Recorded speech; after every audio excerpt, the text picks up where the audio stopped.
Hi guys! Today it's premium tank review time, and this time we will have a look at the T14, the premium American heavy tank at Tier 5. Before we go any deeper, I wanted to clarify a bit what expectations I have for a premium tank, ergo by what rules will they be judged. First and foremost, it is natural that a premium cannot be the best tank in its tier, otherwise we would have an extreme pay-to-win scenario, especially as a lot of them get preferential matchmaking as well, thus only getting into games with a limit of one tier above them. Usually these guys have a distinct feature where they excel, combined with some serious drawbacks, meaning you need to learn how to drive them to maximize their efficiency in their primary goal, to earn money, and to train crew. Now this is all nice and fine, but for me they also have to be enjoyable to play, and I am a gun-ho, so that's a very crucial factor for me. So the question is this machine fun to play? Well, let's find out together. Before continuing with the review, however, I just want to quickly point out your usual escape route to the gameplay. Your timestamps await in the description below. But let's not beat around the bush any longer, and let's start with the main feature of the tank, which is the armor.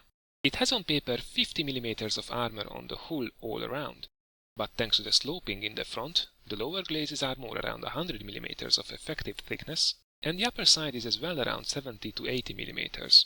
It's absolutely advised to angle this tank when directly facing opponents, and you will be able to get surprisingly good results with it, thus bouncing many shots. The turret is nicely rounded on the edges too, allowing for further bounces, and it has about 100mm of protection all around. When played carefully, this machine will earn many steel walls for you. But here is the issue.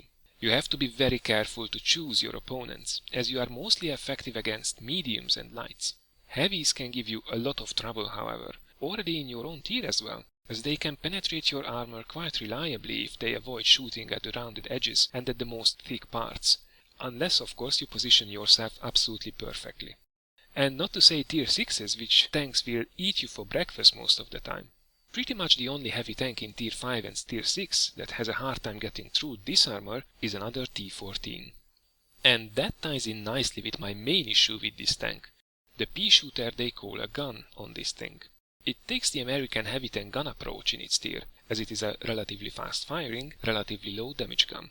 But unlike the 76mm M1A1 on the T1 Heavy, the 75mm M3 on the T14 is complete garbage, and it compares in weaknesses only to the gun of the Excelsior in its tier. But let me show you exactly what I mean by comparing the two American guns next to each other. Penetration is one of the largest issues. At only 92mm, this is the second worst in its tier apart from howitzers of course, and it cannot even tie the shoelaces for the 128mm of penetration on the T1 Heavy. You can overcome this by using APCR, at least on the more difficult foes, but that makes the penetration only slightly worse than on the M1A gun. I'm absolutely refusing to use any APCR ammo on this machine, just to have a somewhat worse result here than I would have with regular AP shells on the T1 Heavy. You could of course say that you only have to aim for weak spots to overcome this weakness, and you would be right. If the gun at the same time did not have an abysmal 0.46 meter dispersion, the worst in its tier, again of course apart from howitzers. So good luck hitting the right spots reliably. The other stats on the gun are so-so. The 110 average damage is one of the lowest in tier 5, aiming time at 2.1 seconds is one of the best, and the rate of fire at 15.75 rounds per minute is one of the better ones, even if it's slightly below the results of the T1 Heavy's gun. The other overall factors are actually quite alright. It has one of the largest health pools at 690 HP, and it is quite fast with a top speed of 34 km per hour, although it turns like a drunk turtle at only 20 degrees per second hull traverse. The turret does not turn too fast either at 26 degrees per second, but the 330 meter view range and 570 meter signal range are quite alright. For equipment, I did actually use vents, gun rammer and optics, which did work fine, and I would recommend to use this setup. As for crew skills, I definitely would suggest to prioritize repair and sixth sense, as you will be spending a lot of time side scraping and angling your armor. For the second tier skills, I would probably suggest clutch braking over off-road driving, and in addition snapshot, situational awareness, safe stowage and repairs on the commander. So, do I think this is a bad tank? Well, let's put it like this. I think that if you are good, You can do really well in this tank too, just like in any other vehicle in the game. I just don't see the point of that myself, and I have much better options both in premium and in regular category. I personally can only recommend it if you wanted to have it for a review or a collection, or if you absolutely cannot relate to driving a hot dog at tier 5. I mean, I love my T1 Heavy, but not for its looks. But enough of me rambling about, let me show you what I mean through some actual gameplay. Alright, so here we are on Tundra in a tier 6 match. The lineup of the teams is, so-so. It's what you can expect most of the times. So, as the game starts, I decide to go up with these guys here to the east on that elevation and try to take some shots on the enemy snipers on the other side of this little river. Looking at the team split, I think going 2 heavies here and 3 on the western side, which is the usual heavy brawling spot, should be fine. I have no intention going up against the heavy tanks face to face if I can avoid it.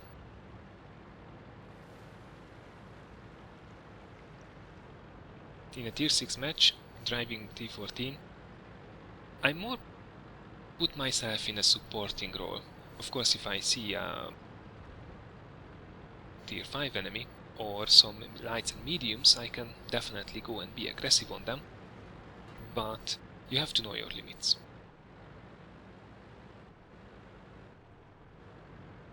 Alright, so derping around a bit here. This is the place where I want to be. Just have to be aware that usually there is a push coming from down there from the riverbed.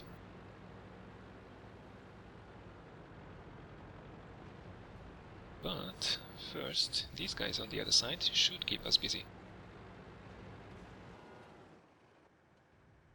Perfect. Just peeking over as much as I need to. And the gun is doing quite well until now.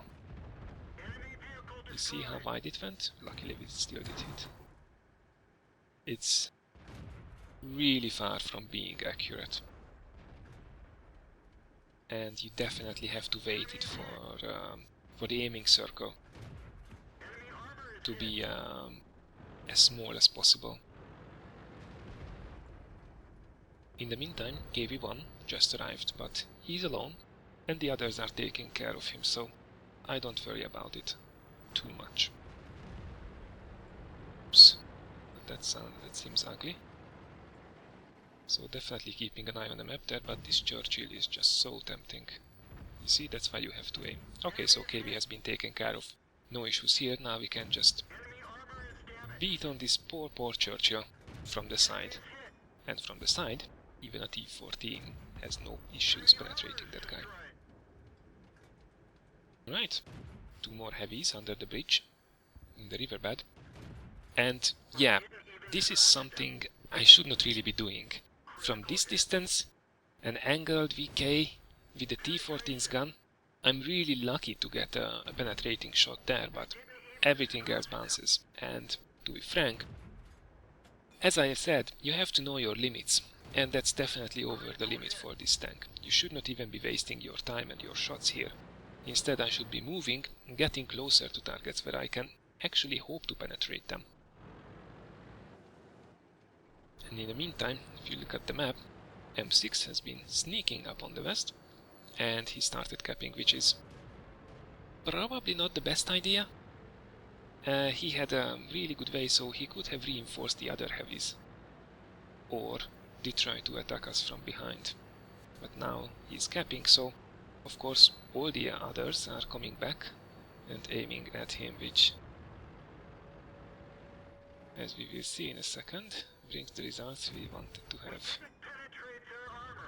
And yeah, he is just melting away. And again, tier 6 heavy from the front with the T14's gun probably won't happen. It's bounce after bounce after bounce, and then finally the others finish them off. Okay, so this game did go quite nicely. In the end we did score 2 kills, Now the only question is, do we get some more shots in? So that Covenanter is far away and he's gone, so now it's only the RT left. T14 is fast, but we have a Hellcat approaching from the left, and the T67 will probably try to jump on RT from the right, so we don't really have a chance of beating these guys. So what we can do, just peek out here and see if we can get some more shots in that poor little guy, who is probably right now cursing his team, as it's usual. At least he doesn't do it in chat, so kudos for that. Alright, here we go. Hellcat from the left, T67 from the right. Where are you, Gerardi? Should be somewhere around here. Okay, there he is. So one shot, excellent. And look at this. Whoops, critical hit, no damage. A bounce. Yeah, that's exactly what this gun does. So this was the T14 on Tundra, delivering an alright match, scoring over 1000 damage and 2 kills. As this is a premium vehicle, even a regular account would have netted us over 26,000 credits, but with a premium account we did earn 42,000 credits, which is not bad at all. We also did earn just short of 800 base XP, giving us first place in the match by XP earned, and fourth place by damage done, which is not a bad result considering this was a tier 6 game. Although we did hit 23 times out of the 29 shots fired, only 11 of those actually penetrated, and that's unfortunately something you have to get used to if you are driving this machine. On the bright side, we did not take any damage from either of the 2 shots received. Unfortunately, the gun will leave you feeling cheated after a lot of the games. Alright, so here we are on Cliff, this time in a tier 5 game, which is much better. It's definitely what we like to see in a T14. Unfortunately, enemy team has a couple of KVs on the team, which will be trouble. Of course, I'm going up the cliff, up the little elevation, and about this time, when I look back and realize, ah, shit. Lemming team just going straight for the enemy camp, which goes horribly wrong, 99 out of 100 cases. So yeah, what can we do? Luckily, our KV1 driver realizes this and actually comes up to join us, and he's quite a good player actually. Maybe we'll see that he knows what's up. Only thing we can do here at the moment is to defend, so I deploy here behind the houses. I can have shots right here towards the other side of the bushes, or also on the corner if the enemy breaks through around the hill. And I'm also protected from the Lux, who has beaten us to the top of the watchtower, which is to be expected.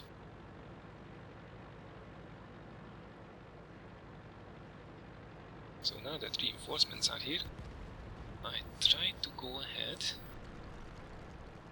get a little bit better position, and try to support these guys as much as I can.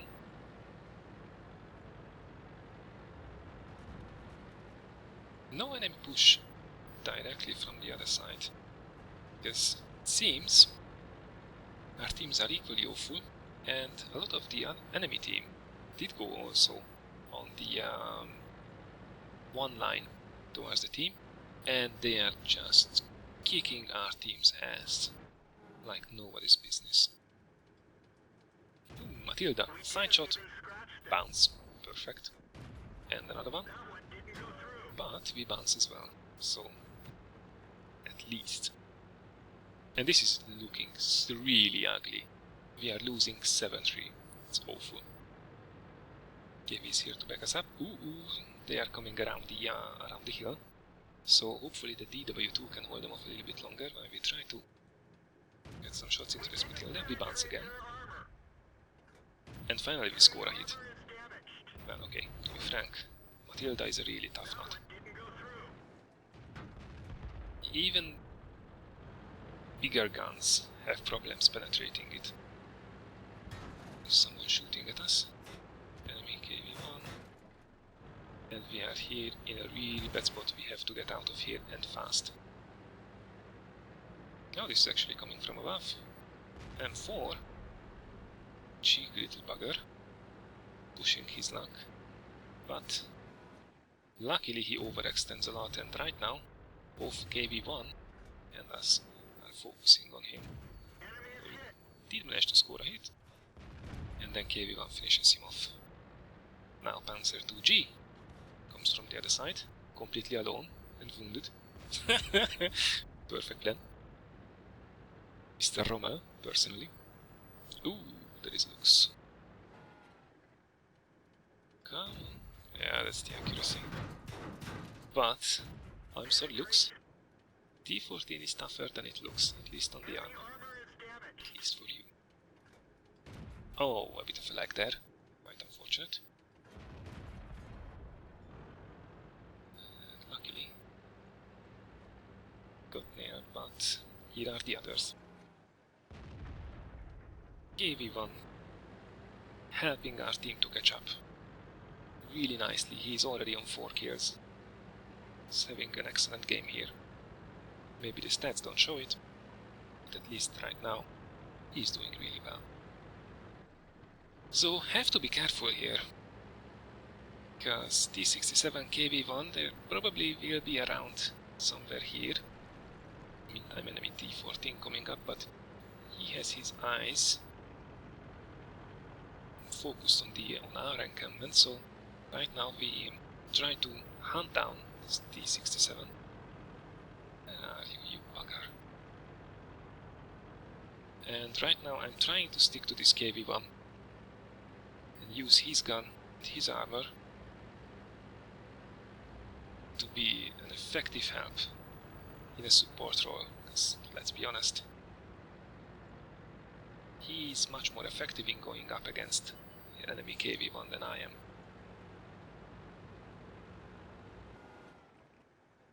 No shots from there.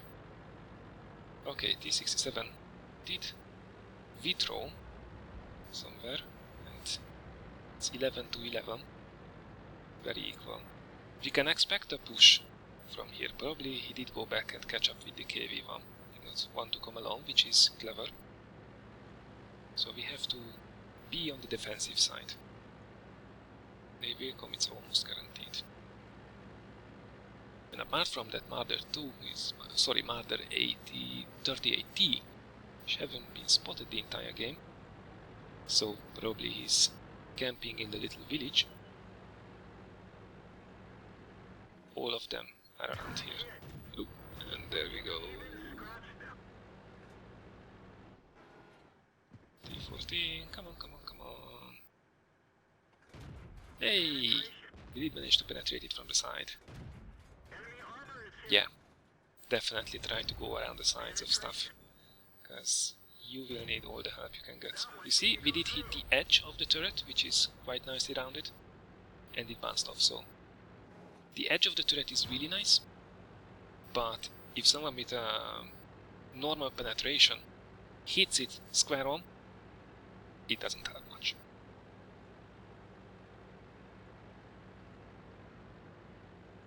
So that T67 is lurking around here.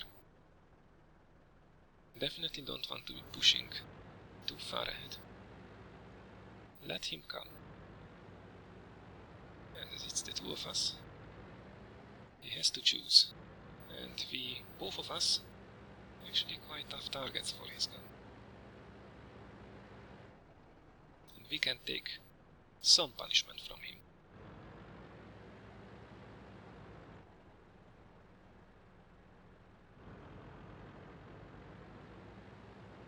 Okay, there he is. Come on, come on, come on, come on. Ooh, KV-1 as well, so they did wait for each other, which is what they should be doing. Okay, and now it's time to retreat.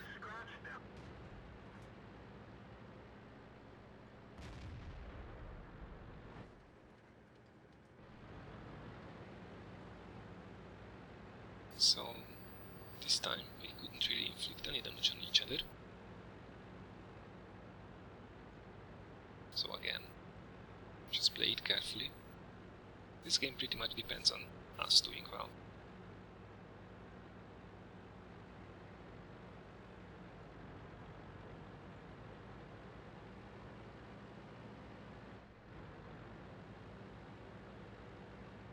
Especially as they have a full health KV.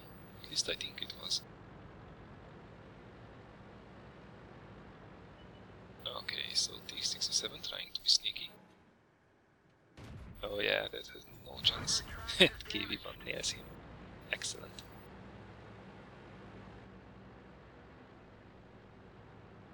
Okay, so what's this guy's plan? This looks suspicious. Oops, there he is. Is he? What's the master plan, Chief? Excellent.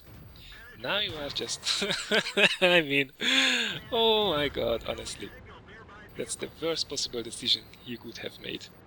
He was a full half KV, and instead of playing it smart, he just did throw himself in front of all of our guns and tracked himself by jumping down the cliff. Nicely done, Mr. KV. So, now it should be really in the bag, so we are going to hunt down the last martyr, which is pretty much guaranteed to be camping the town the entire game. But if he's stupid, we will take it gladly. So the others are going up on the hill, around the cliff. I'm going down this road, but as I'm expecting him to be here, I will be really careful, and I will definitely wait for the other guys to approach. I have no intention in rolling out in front of that martyr's gun. My armor is alright, it's not that good. As soon as they light him up, I will continue to move. That Hetzer didn't move either for the entire game. Unbelievable. But hey, low tier games.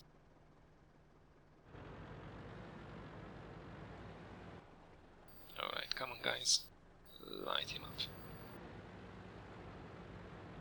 Oops, a bit of a lag here. Sorry for that. Okay, there he is. But I don't think we will get another shot in. I hope the KV gets it. But no. Stuck gets it. He did play well as well, with 4 kills. And here are the results after this interesting match on Cliff, earning us still all about 40,600 credits with a premium account and 686 base XP. We managed to dish out over 1000 damage once again, which is alright considering the support role we have been in the entire game, a role which you will have to get used to a lot of times. Overall, we finished in 3rd place by both damage done and XP earned. Regarding the accuracy, look at this bullshit. 24 shots fired, 17 hit the target, 8 penetrated. Not really reassuring, is it? On the other hand, we negated 17 out of the 21 hits received, so that is a really good example of the 2 main features of this tank in one game. So that's it for this premium review, guys. I hope you did find it useful, and it will help you make a decision whether this is a tank you would enjoy playing. In the next videos, I will be having a look at the infamous T1 Heavy, and I'm also working on the next episodes of the LoL compilations and cooldown map guides together with an XVM related episode. If that sounds interesting, please feel free to subscribe, and I hope to see you soon in one of the next videos.